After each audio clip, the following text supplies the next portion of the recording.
Is everyone okay? Any further questions? One last thing to say. It is okay to be upset. What you just saw is not something that anyone here isn't touched by, and you held it together extremely well. Cry because it is sad. Allow yourself to grieve. We just finished a debriefing of the kind of case that will not only bring the whole department to a standstill, but will bring the strongest people to their emotional knees, the death of a child.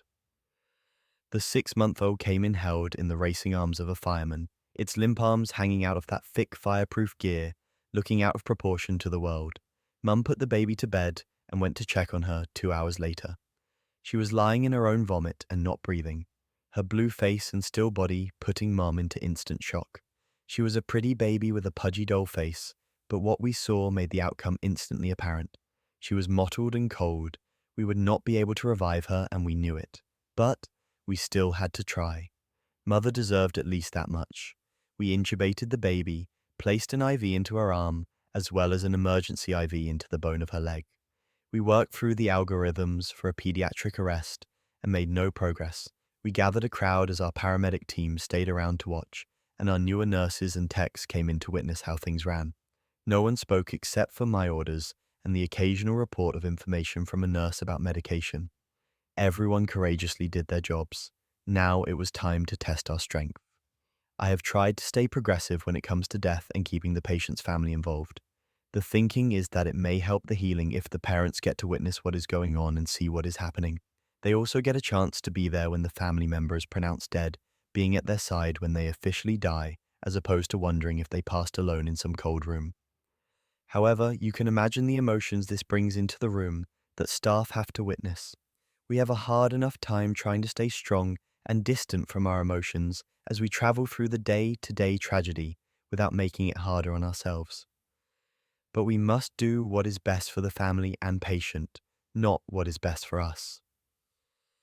Does anyone have any objection to me bringing the family in here before we end this code? I ask.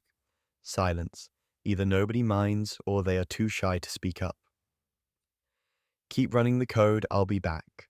I go to speak to the parents in our family debriefing room. I tell them what has been going on and prepare them for what they will see and give them a choice if they want to go in or not. They choose to go.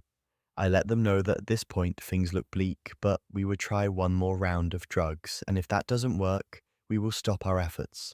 We go in together. Mother cries. We go through our routine, at this point knowing that we are really just doing this for show. Still no response. Okay, people, read me off our notes so far, I say. The nurse recorder goes through the list of everything that has been done. Does anyone have any further suggestions before we call it? I ask the room. Again, silence. Okay, we will cease efforts. Time of pronouncement of death is 9:13 p.m.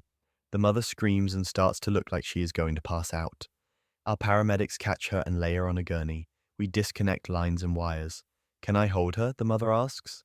We set her up with a chair and a blanket so she can take as long as she likes with the child.